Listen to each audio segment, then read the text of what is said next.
after the UK EU membership referendum held on 23 June 2016, in which a majority voted to leave the European Union. The United Kingdom experienced political and economic upsets, with spillover effects across the rest of the European Union and the wider world. Prime Minister David Cameron, who had campaigned for Remain in the referendum, announced his resignation on 24 June 2016, triggering a Conservative leadership election, won by Home Secretary Theresa May, following Leader of the Opposition Jeremy Corbyn's loss of a vote of no confidence among the Parliamentary Labour Party. He is facing a leadership challenge. Nigel Farage, leader of the pro-Leave party UKIP, also announced on 4 July that he would resign, having achieved his political goals. Significant political disagreement remains about the timescale for Britain's withdrawal, what terms it will negotiate,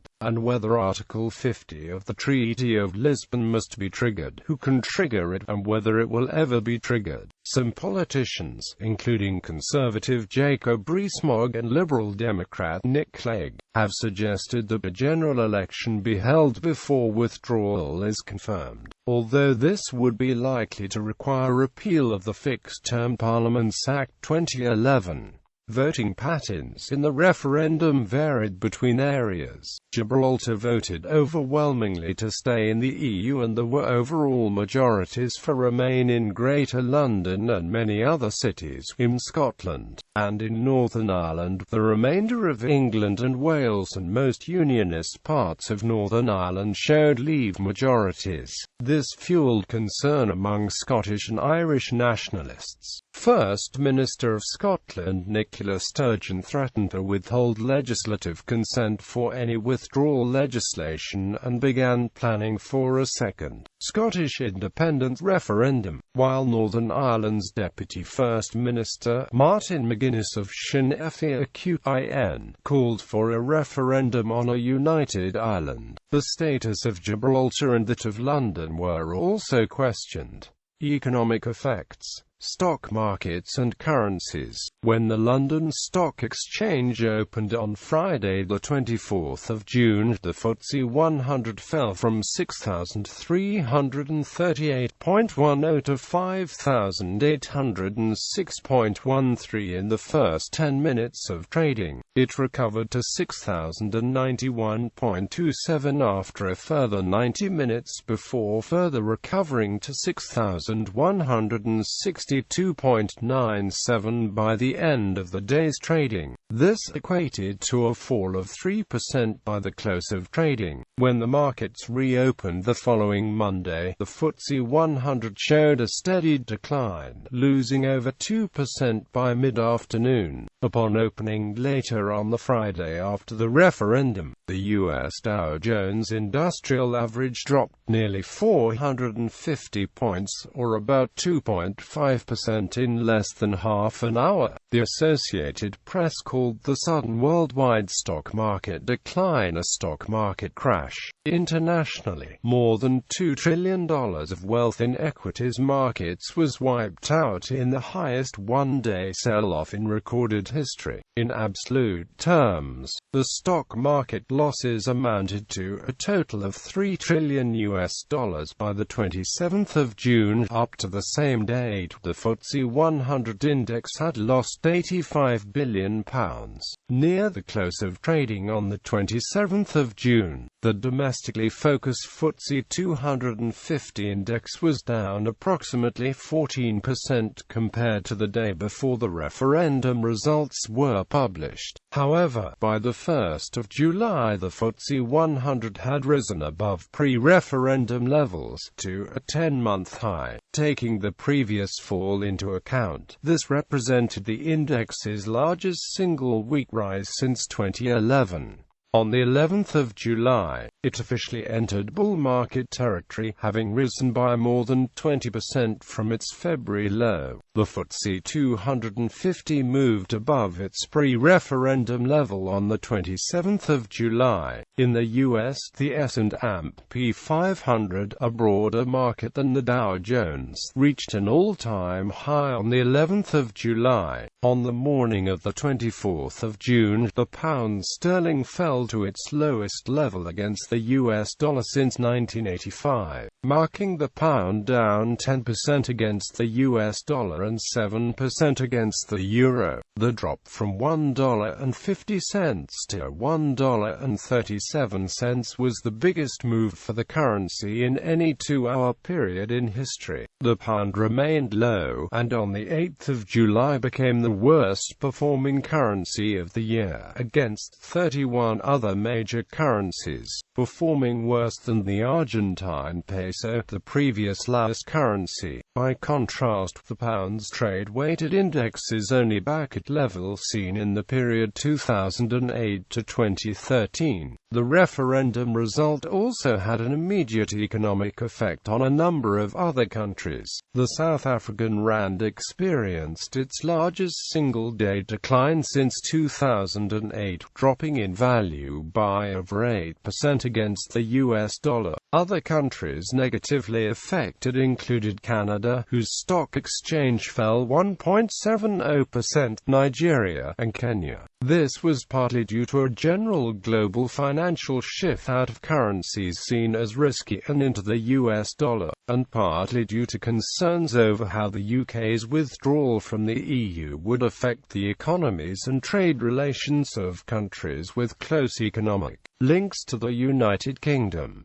Economy and business. On the 27th of June, Chancellor of the Exchequer George Osborne attempted to reassure financial markets that the UK economy was not in serious trouble. This came after media reports that a survey by the Institute of Directors suggested that 2/3 of businesses believed that the outcome of the referendum would produce negative results as well as falls in the value of sterling and the FTSE 100.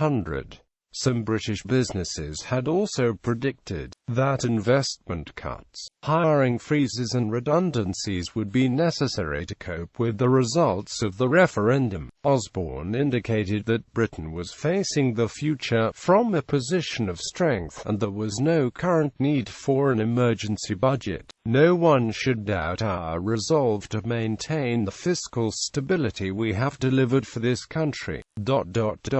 And to companies, large and small, I would say this: the British economy is fundamentally strong, highly competitive, and we are open for business. On the 14th of July, Philip Hammond, Osborne's successor as Chancellor, told BBC News the referendum result had caused uncertainty for businesses, and that it was important to send signals of reassurance to encourage investment and spending. He also confirmed there would not be an emergency budget. We will want to work closely with the Governor of the Bank of England and others through the summer to prepare for the autumn statement, when we will signal and set out the plans for the economy going forward in what are very different circumstances that we now face. And then those plans will be implemented in the budget in the spring in the usual way. After the referendum, Jersey's External Relations Minister Philip Bale-Hash said that historically a weaker pound had brought new business to Jersey and had made it more competitive, adding that a falling pound brought more tourists from Europe as it was better value for them. US presidential candidate Donald Trump also predicted that more people would go to his refurbished golf course in Turnberry, Scotland. On the 28th of June, International Airlines Group said that the depreciation of the pound would boost tourist flows to Britain. It was expected that the weaker pound would also benefit aerospace and defense firms, pharmaceutical companies, and professional services companies. The share prices of these companies were boosted after the EU referendum. On the 12th of July, the global investment management company BlackRock predicted the UK would experience a recession in late 2016 or early 2017 as a result of the vote to leave the EU, and that economic growth would slow down for at least 5 years because of a reduction in UK investment. On the 18th of July, the UK-based economic forecasting group A Item Club suggested the country would experience a short, shallow recession as the economy suffered severe confidence effects on spending and business. It also cut its economic growth forecasts for the UK from 2.6% to 0.4% in 2017, and 2.4% to 1.4% for 2018. The group's chief economic advisor, Peter Soenser, also argued there would be more long-term implications, and that the UK may have to adjust to a permanent reduction in the size of the economy, compared to the trend that seemed possible prior to the vote. Senior City investor Richard Buxton also argued there would be a mild recession. On the 19th of July, the International Monetary Fund reduced its 2017 economic growth forecast for the UK from 2.2% to 1.3%, but still expected Britain to be the second fastest growing economy in the G7 during 2016. The IMF also reduced its forecasts for world economic growth by 0.1% to 3.1% in 2016 and 3.4% in 2017, as a result of the referendum, which it said had thrown a spanner in the works of global recovery. On the 20th of July, a report released by the Bank of England said that although uncertainty had risen markedly since the referendum, it was yet to see evidence of a sharp economic decline as a consequence. However, around a third of contacts surveyed for the report expected there to be some negative impact over the following year. Financial institutions. On the day after the referendum, Bank of England Governor Mark Carney told a press conference, "The capital requirements of our largest banks are now 10 times higher than before the financial crisis. The Bank of England has stress-tested those banks against scenarios far more severe than our country currently faces. As a result of these actions, UK banks have raised over £130 billion of new capital and now have more than £600 billion of high-quality liquid assets. The substantial capital and huge liquidity gives banks the flexibility they need to continue to lend to UK businesses and households even during challenging times. Moreover, as a backstop to support the functioning of the markets, the Bank of England stands ready to provide more than £250 billion of additional funds through its normal market operations. The Bank of England is also able to provide substantial liquidity in foreign currency if required. We expect institutions to draw on this funding if and when appropriate. It will take some time for the UK to establish a new relationship with Europe and the rest of the world, so some market and economic volatility can be expected as this process unfolds, but we are well prepared for this.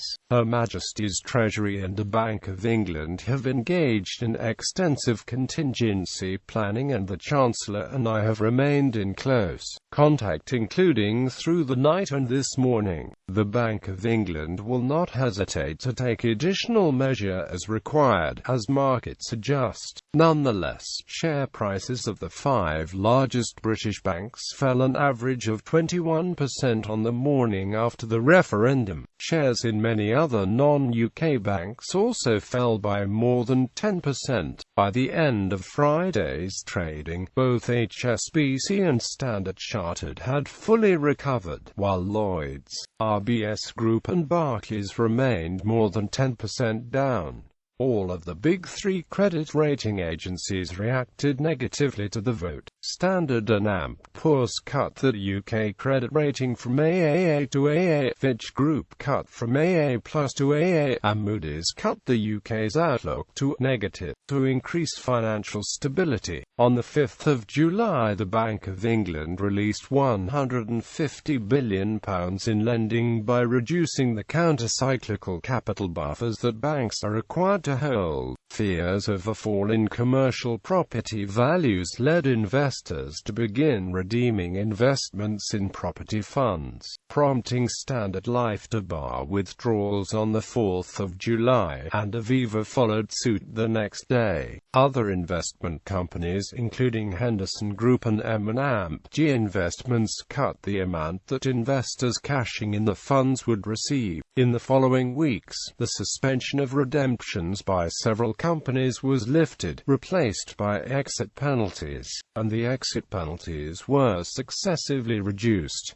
International Monetary Fund. In late July 2016, the IMF released a report warning that Brexit marks the materialization of an important downside risk to global growth, and that considering the current uncertainty as to how the UK would leave the EU, that was still very much unfolding. More negative outcomes are a distinct possibility. G20 finance ministers, held in late July 2016 in Chengdu, China. This summit of finance ministers of 20 major economies warned that the UK's planned departure from the European Union was adding to uncertainty in the global economy, and urged that the UK should remain a close partner with the European Union to reduce turmoil, while the G20 agreed that other world factors, including terrorist acts, were creating problems. Brexit was at the forefront of the concerns. In interviews while attending the G20 summit, Philip Hammond, the UK's recently appointed Chancellor of the Exchequer, said the country would attempt to minimise uncertainty by explaining in the near future more clearly the kind of arrangement we envisage going forward with the European Union in the near future. He emphasised that the uncertainty will only end when the deal is done, but hoped that the UK and the EU would be able to announce some agreement by late 2016 as to how the exit would be staged. Hammond also reiterated previous government comments indicating that steps would be taken to stimulate the economy, including tax cuts or increased spending, though without specifics. The UK was also planning to increase bilateral trade with China, he told the BBC. Once we are out of the European Union, then I have no doubt on both sides we will want to cement that relationship into a firmer structure in a bilateral way that's appropriate. Although he was not addressing only the UK's departure from the EU, Mark Carney, chair of the Financial Stability Board, sent a letter in late July 2016 to finance ministers attending the G20 summit and to central bank governors about the difficulties the global economy had weathered and the steps the FSB was taking. The letter indicated that the financial system had continued to function effectively in spite of the spikes in uncertainty and risk aversion, confirming that this resilience in the face of stress demonstrates the enduring benefits of G20 post-crisis reforms. Quote, he emphasized the value of specific reforms that had been implemented by the Financial Stability Board, stating that these had dampened aftershocks from these events rather than amplifying them. He expressed confidence in the FSB's strategies. This resilience in the face of stress demonstrates the enduring benefits of G20 post-crisis reforms. Party politics. Conservative. On the 24th of June, the Conservative Party leader and Prime Minister David Cameron announced that he would resign by October because the Leave campaign had been successful in the referendum. Although most of the Conservative MPs on both sides of the referendum debate had urged him to stay, the UKIP leader, Nigel Farage, called for Cameron to go immediately. A leadership election was scheduled for the 9th of September, with the new leader to be in place place before the party's autumn conference on the 2nd of October. The two main candidates were predicted to be Boris Johnson, who had been a keen supporter of leaving the EU, and Home Secretary Theresa May, who had campaigned for Remain. The last-minute candidature by Johnson's former ally Michael Gove destabilized the race and forced Johnson to stand down. The final two candidates became May and Andrea Leadsom. Leadsom soon withdrew, leaving May as new party leader and next Prime Minister. She took office on the 13th of July. The Labour Party leader Jeremy Corbyn faced growing criticism from his parliamentary party MPs, who had supported remaining within the EU, for poor campaigning, and two Labour MPs submitted a vote of no confidence in Corbyn on the 24th of June. It is claimed that there is evidence that Corbyn deliberately sabotaged Labour's campaign to remain part of the EU, despite Remain polling favourably among Labour voters. In the early hours of Sunday the 26th of June, Corbyn sacked Hilary Benn for apparently leading a coup against him. This led to a string of Labour MPs quickly resigning their roles in the party. By mid-afternoon on the 27th of June 2016, 23 of the Labour Party's 31 shadow cabinet members had resigned from the shadow cabinet, as had 7 parliamentary private secretaries. On the 27th of June 2016, Corbyn filled some of the vacancies and was working to fill the others. According to a source quoted by the BBC, the party's deputy leader Tom Watson told leader Jeremy Corbyn that, "It looks like we are moving towards a leadership election." Corbyn stated that he would run again in that event. A no-confidence motion was held on the 28th of June 2016. Corbyn lost the motion with more than 80% of MPs voting against him, with a turnout of 95%. Corbyn responded with a statement that the motion had no constitutional legitimacy, and that he intended to continue as the elected leader. The vote does not require the party to call a leadership election, but, according to The Guardian, the result is likely to lead to a direct challenge to Corbyn, as some politicians scramble to collect enough nominations to trigger a formal challenge to his leadership. By the 29th of June, Corbyn had been encouraged to resign by Labour Party stalwarts such as Dame Tessa Jowell, Ed Miliband and Dame Margaret Beckett. Union leaders rallied behind Corbyn, issuing a joint statement saying that the Labour leader had a resounding mandate, and a leadership election would be an unnecessary distraction. Supporting Corbyn, John McDonnell said, "We're not going to be bullied by Labour MPs who refused to accept democracy in our party." On the 11th of July, Angela Eagle announced her campaign for the Labour Party leadership after attaining enough support of MPs to trigger a leadership contest, saying that she can provide the leadership that Corbyn can't. Eagle subsequently dropped out of the race, leaving Owen Smith as the only contender to Jeremy Corbyn. Smith had supported the campaign for Britain to remain in the European Union in the referendum on Britain's membership in June 2016.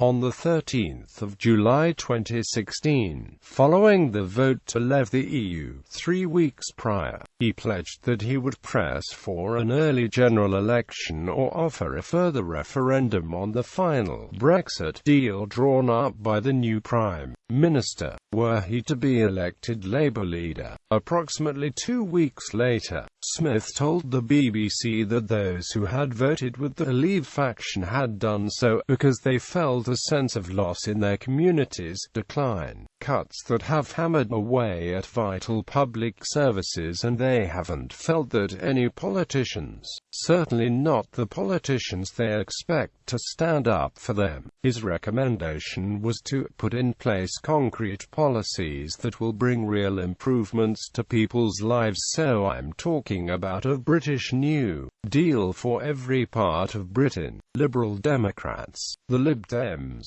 who are a strongly pro-European party, announced that they respect the referendum result, but would make remaining in the EU a manifesto pledge at the next election. Leader Tim Farron said that the British people deserve the chance not to be stuck with the appalling consequences of a Leave campaign that stoked that anger with the lies of Farage, Johnson and Gove. More united. In reaction to the lack of unified pro-EU voice following the referendum, members of the Liberal Democrats and others discussed the launch of a new centre-left political movement. This was officially launched on the 24th of June as More United, named after a line in the maiden speech of Labour MP Jo Cox, who was killed during the referendum campaign. More United is a cross-party coalition, and will crowdfund candidates from any party who support its goals, which include environmentalism, a market economy with strong public services, and close cooperation with the EU. UKIP, the UK Independence Party, was founded to press for British withdrawal from the EU, and following the referendum its leader Nigel Farage announced, on the 4th of July, that having succeeded in this goal, he would stand down as leader. Second general election under the Fixed-Term Parliaments Act 2011. The next general election is scheduled to be held on the 7th of May 2020. However, two main routes remain for an early election: a motion of no confidence in the government, or a supermajority of MPs votes for an early dissolution of Parliament. Following the result of the referendum, many political commentators argued that it may be necessary to hold an early general election before negotiations to leave begin, with, for example, Conservative MP Jacob Rees-Mogg suggesting that a general election could be held in autumn 2016. The final two candidates in the Conservative Party leadership election, Andrea Leadsom and Theresa May, said they would not seek an early general election. However, after Leadsom's withdrawal and with May thus due to become Prime Minister without any broader vote, there were renewed calls for an early election from commentators and politicians. Tim Farron, leader of the Liberal Democrats, called for an early election shortly after Leadsom's withdrawal.